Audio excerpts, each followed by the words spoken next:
Have you ever wondered how things stick with you from childhood? A song you hear on the radio, a sound you hear, a car you saw. These moments stick with you for a lifetime. You could look back on these things and remember exactly where you were from hearing a song 20 years later. You see a toy that you had when you were young and it transports you back to that point in time. Those are the formative years when you're young. As you get older, things pass by you. Things lose their luster. Things that used to excite you aren't as exciting anymore. You have to keep raising the bar the older you get. But some of these things never lose their luster. And I have a couple of these things in my life. And one of them is RC cars. Although I may get in and out of the hobby from time to time, active in the hobby, I still love RC cars. And the reason is, back in 1985, going to the hobby shop with my dad and remembering the first time I saw a Tamiya kit on the wall. And now RC in 2020 is still big, and there's many facets to the hobby. The hobby was never quite as great as it was when these cars and trucks were coming on the scene for the first time. There was a wave coming over from Japan, and Tamiya was the company. And when they hit North America, it was like a tornado sweeping through everybody's neighborhood. I grew up in the Midwest, and these vehicles were huge, and they were out of reach for many because they were so expensive. They were very expensive at the time. And I remember the first box that I saw was the Tamiya Grasshopper. It was the entry-level RC off-road premier vehicle with actual moving parts, just like real cars, with motors and gears and suspension, and you had to build it yourself. It was an amazing time for RC. I stared at pictures of these vehicles for a year and a half before my dad would finally help me get one. Total cost out the door for kits were $350, $400, depending on what level kit you bought and what radio you bought, what charger you bought, and how many batteries you bought. So it was a very, very big deal at that time. My first vehicle was the Tamiya Hornet, which was a step up from the Grasshopper. The year was 1986 that we made the purchase, and I'll never forget building that vehicle and what it meant to me as a kid. I loved real cars, and at the time I was in 8th grade, and obviously I wouldn't be driving for some years, so the RC car filled that void. I was able to work on the car like my dad worked on his cars. I was able to build the car from scratch like my dad used to build cars. And although it didn't have a gas engine, when that RS 540S Mabuchi motor fired up, tires swelling, kicking sand and dirt, there was nothing better. And the fact that I turned every screw, I tightened every bolt, I assembled the vehicle myself, and it ran at the end, was one of the most incredible feelings you could feel as a young kid. So looking forward to 2020. This video is for the noob that wants to build an RC kit in 2020. The reason I thought to make this video is a good friend of mine, Byron, had asked me a couple weeks ago. He wanted to get into RC, not the toy store RC, but a hobby grade RC for his boy. And he wanted to know what I recommended he get. So my thought was, obviously a Tamiya kit, because that's where my love is in the hobby. That's where my true love still today is with the hobby. Even though I have many other vehicles, the Tamiya kits, in my opinion, are the best. Not because they're superior, not because they're the fastest, not because they're the most durable, not because they're the most complex, but because what it means to me as an adult and what effect it had on me as a kid.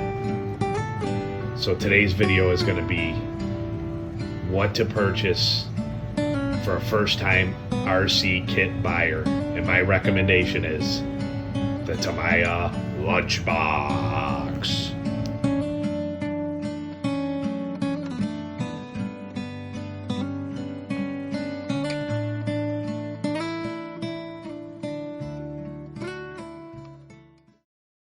What's up, YouTubers? Rich here with 2RC Productions. We got a little RC video for you today, one that we haven't done in a while. What I especially like talking about, Tamiya RC vehicles. Hopefully you enjoyed the intro to this video, give you a little background and history of RC and what it means to me. And what we have in front of us right now is a Tamiya Lunchbox kit. You notice it doesn't look like the box, and that's because these kits are fully customizable. From the paintwork to detail to the light bar you see on mine, I have full LEDs on mine. You can keep them exactly like the box art or change them up how you like. When you go to buy a kit, especially for a person that's never owned a hobby grade RC kit or is not familiar with them, it can be very overwhelming. I would recommend checking your local area for hobby shops that you can actually walk in that carry Tamiya vehicles. If they don't have the kit you want, generally they can order them and have them within a day or two. The reason that I recommend going in is for a couple reasons. One is to support your local hobby shop and keep them in business. Two, there's something to be said for going in and looking at these things on the shelf and kind of give you that experience that was so popular in the 80s.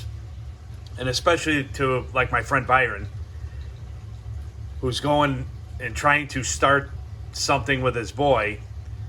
What better way than go in the hobby shop yourself, take a look at the stuff, let your boy get an experience, or girl, because there's girls that are in RC too. Grace has an RC, couple RC vehicles, and let them experience firsthand what it's like to walk into a hobby shop and see all the stuff on display. So that's the first part. Also, when you go in there, if you go into a hobby shop, it can be pretty overwhelming because the guy can start throwing, yeah, grab this, grab that, you need this, you need that, and the next thing you know, you think you're going in there to buy the kit, the box, and that's all that's to it. And the kits do not come with everything needed. So today, I'm going to give you a little overview of what components are needed to start yourself off with a Tamiya Lunchbox kit. The Tamiya Lunchbox is a 1/12 scale off-road vehicle wheelie machine. The reason I recommend it is for a couple reasons. One, its looks it's awesome. It's got a Dodge van body on it, 70s Dodge van body that looks awesome. It's got big tires, high ground clearance. It bounces around, it has friction dampeners, it bounces around a lot, it has a wheelie bar built into the back. Kind of pan around the car a little bit. You can see the big semi-pneumatic tires, squishy V-tread tires. It's got a built-in wheelie bar on the back, so it does wheelies on demand. It's just a fun vehicle. It's easy to build. It's very easy to build. It's durable. It has plenty of power for someone starting off. And with its high ground clearance, it is two-wheel drive. It's not four-wheel drive. So that makes it pretty simplistic putting it together as far as the gearbox assembly. But one of the great things about it is it's very versatile. Some of the other kits like the Grasshopper and Hornet don't travel so well through grass because of their low ground clearance and small tires. This vehicle will hop through grass and just bounce through grass like nothing. So that's one of the other reasons. The last part probably is its deep heritage, history. The history of the Lunchbox. It's one of the original, I wouldn't say the original, but probably the second generation to original Tamiya kits back in the 80s. It was one of the more popular kits back then. And, you know, in the past 10 years or so, I'm not sure exactly what year they started bringing these back, but I would say in the last decade, they started bringing the old Tamiya vintage kits back out. The ones that you had when you were a kid that got thrown away or beat up or sold. The one that you couldn't afford when you were a kid because they were just so expensive. And now as a grown-up, as a middle-aged something, you're able to repurchase these vehicles and experience some of that heavy history with these kits. So, having said that, I want to point out a couple of things about this kit. This is built, obviously. When they come, they are in a million pieces, and it can look overwhelming. But if you take your time and you read the instruction manual and go through it, anyone with limited mechanical abilities can figure it out. Now, some of the steps are a little bit complicated. Over time of building Tamiya kits, which there'll probably be more once you do one because they are very addictive, you'll start to see how Tamiya kits are very relative. Even the newer ones share a lot of the same components as the old kits. So once you build one, they get easier and easier and easier. But if I can give you any advice as a new builder, it's to take your time, study the steps, look at them closely, check the screws. It's very easy to put the wrong screw in the wrong place or the wrong bolt in the wrong place, or adjust a gear or put a gear in the wrong place with a shim that should be there or not be there, and so on. So just take care with your steps. I'm going to pull the body off of the Lunchbox here. I have my wiring plugged in, but let me unplug that. That's for my LED lights, which normally this kit does not come with LED lights. So I want to stress that. That is completely custom thing that I added. So the body is hard ABS plastic. Very similar to your plastic model kits from back in the day, which means that you can use standard Testors spray paint, Testors enamel or lacquer, different clear coats, whatever you want to use. Testors is a fantastic paint. I've used it for many, many years, and I recommend it on the Lunchbox kit. I used Testors paint on this vehicle. It is a pearl pink. You can see the metallic, the heavy metallic, and how nice it looks. Enamel out of the can does have a tendency to dull up a little bit after it is on the vehicle for some time. This kit I built about 4 years ago. You can see it's really shiny still, but it does lose a little bit of its luster from time to time. And then all you have to do, because it is enamel or lacquer, is take some of your automotive grade wax and polish it up. Looking into the chassis of the Lunchbox, it is a bathtub ABS resin design. They call it ABS resin, plastic ABS, whatever you want to call it, but they call it a bathtub frame. And it's just a molded piece of plastic. And they call it a bathtub because it kind of resembles a bathtub if you look at it. It's just an open cavity where all your electronic components are stored. Now, it takes a few components to operate a vehicle like this. You have to have a transmitter, obviously, and that's one of the main cool things about radio control vehicles that we take for granted these days. And that is the fact that they have no wires connected. You operate them from a transmitter. I'll show you a transmitter here. You have a stick controller, which is kind of a blast from the past. Not many people use them for cars anymore or trucks. And then you have your pistol grip style radio, like you're seeing in front of here, the Tactic TTX 300. This is a pistol grip radio, so you use this steering wheel to turn it, and then you use a trigger to throttle. The stick controller is forward, reverse, and the second channel is steering back and forth. RC vehicles have always amazed me because of their ability to be wireless, that you can stand 200 feet away and operate the vehicle in a precision manner. And one of the major things that separated the toy grade RC from the hobby grade RC is the digital proportional controls.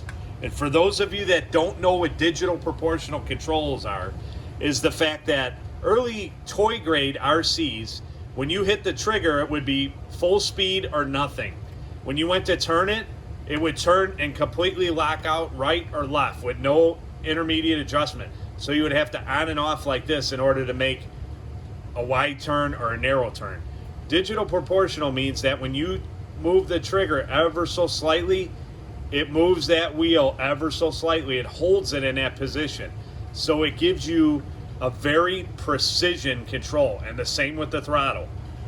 Now, differences in early RCs, the original 80s lineup, the vehicles used a mechanical type speed controller. And what a mechanical type speed controller meant was there was a servo, an actuator, so to speak, that would operate a piece of linkage that would slide a needle over electric contact points. And there was basically a low speed, a middle speed, and a super fast speed. But as you would gradually throttle up, it would fade in pretty nicely. Now, blasting forward to 2020, there is no mechanical speed controllers anymore. They're all electronic, which gives you very, very fine adjustment. Now, there's a bonus to that, and there's a negative to that. The bonus is the precision control, the lack of needing one extra servo, because with an electronic speed controller, you do not need an additional servo. So you will only need to purchase one servo for your steering. Back in the day, you had an extra servo, which had to be powered by something, whether it ran off of your battery, off your car itself, or you had a separate battery pack that housed 4 AA batteries in order to work both servos. And back in the day, they had a BEC, which was a battery eliminator circuit, that would allow you to get rid of that extra weight of the 4 AA batteries. It would eliminate the cost of buying the 4 AA batteries. But the downside was it would draw power from your battery. And then once your battery got so low, which was back then was the NiCad batteries, then your car would kind of run weird at the end. It might lose control, wouldn't steer, maybe the throttle would stick, and so on. So that was a little bit of a problem. I stuck with the mechanical speed controller with the 4 AA batteries controlling servos separately, and that's the way I rolled for many years. The Lunchbox kit, mine did anyway, comes with a Tamiya electronic speed controller, and it's the TBLE 02S. It is a LiPo compatible speed controller, which means you can run, a brushless motor compatible speed controller, which means you can run a brushless motor or the old school brushed can style. I love the old brushed can style motors. That's what I grew up with. I recommend keeping the RS 540S, which is what this motor is, made by Mabuchi. I recommend keeping this motor in this car because it is plenty fast enough and plenty of speed torque for a new RCer. So, having said that, the speed controller comes with this kit. Now, I would double check on the box and make sure that it does come in there, because if it doesn't, you need to purchase one. But most of them, the Tamiya kits, do give you a speed controller. What they don't give you is a receiver. And what the receiver does is the receiver is just what it says. It receives the signal from the transmitter, your radio. So when you hit the trigger or turn, it sends the signal to the receiver, which the receiver in turn sends that signal to the front wheels to make it turn, or the throttle to make it go forward and backward. So you need the receiver. The receiver comes with the radio. So you're going to find most radios, and the one you need for this kit is a 2-channel, which is the basic radio. You can find, like for instance, this Tactic TTX 300 radio has everything you need, and I believe this goes for now about $49.99. It feels good in the hand. It's a nice design. It has the controls needed. It has the steering wheel, very comfortable. And the newer radios are 2.4 gigahertz, and they only house 4 AA batteries, which is awesome. Back in the day, the old school radios housed 8 AA batteries. So now you would have 12 AA batteries you would have to purchase on top of everything else, and keep purchasing them over the years. 8 in the radio, 4 in the battery pack. Now all you have is 4 AA's, and everything else operates off your battery that you keep in the vehicle. You will also need to purchase a standard servo for the steering. And a servo is a standard Futaba and I believe the number is S003, but I will post all the links in the description to get these parts. You only need one servo because the speed controller handles the forward and back. So you will need a basic servo to handle the steering. And those you can get for about $15. So we talked about the kit. The Lunchbox kit has increased in price over the last few years. Since the tariffs went into effect in China, what they did was they passed that on to the consumer. So RC suppliers are passing that on to you, and that's what's been happening. So you're going to pay a little more. The Lunchbox used to be, you could get it for $100, $99. Now they're $118 or something like that, $120. You can find them, which is still a great bargain because these are vehicles that can last you a lifetime. My original Hornet I bought back in 1986. I still have it. You can keep these for a lifetime. So you have a $120 investment, say, in the kit plus tax. You have a 2-channel radio of your choice. Like I said, there's many levels to this. This is the entry level. You can go all the way up and spend $200 or $300 on a radio if you want. This is an entry level, $49.99. Tactic is a good brand radio that will work just fine with the Lunchbox. That's what this is the radio that I use for my Lunchbox. So the 2-channel radio comes with the receiver that is needed, $49.99. The next step you're going to have to go and check out is your battery. Now, there's a whole big world of batteries to buy nowadays. Lipos, nickel metal hydride. The NiCads are all but gone, but you can still buy the nickel metal hydride, and they are phased out for the veteran hardcore RCer, I guess you could say. But I still buy the nickel metal hydride, and I've been in the hobby for many, many years because, to me, with most of the kits I have, with brush motors, these batteries are fine. Now, you can use a LiPo and a brush motor and get a lot more power out of it. That's good, which is awesome. But LiPo batteries require special care because if not used properly, they can ignite, they can cause fires. It's not very common. They are pretty much safe now. The lithium-ion batteries are much more stable than the lithium polymer. You would find the lithium ion in a lot of your power tools and such, battery drills, DeWalt stuff, Ryobi stuff, whatever, Milwaukee, whatever you have. But this is an example in front of me here of a 7.2 volt, which is a 6-cell, nickel metal hydride 2000 milliamp battery. You're going to see this NiMH on all these batteries, and you're going to wonder, what is that? What is the 7.2? So the 7.2 volt is what you get out of 6 cells. These are 6 cells laid side by side, soldered in series. 2000 is your fuel tank, the NiMH, that's your milliamp reading. If it was a 3000, let's put it this way. If it was a 4000 milliamp, it would last twice as long than the 2000 on a single charge. But also you have to consider that the bigger the battery, the longer the run time, the longer the charge time. I myself, for a vehicle like the Lunchbox, love a 2000 milliamp. Even a 1500 milliamp is more than enough for this vehicle. You can get a 1500 to 2000 milliamp for around $19, $20, more than sufficient for starting out with this car.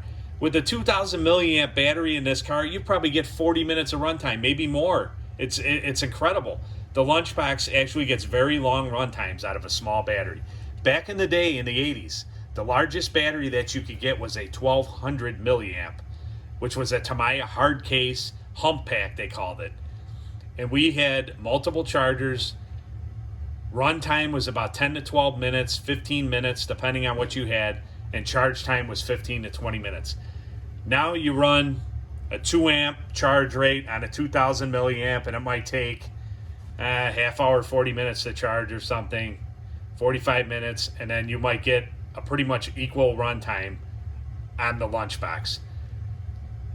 One of the other reasons I recommend the kit is because it does have long run times with a minimal purchase battery price. So $20 for the battery.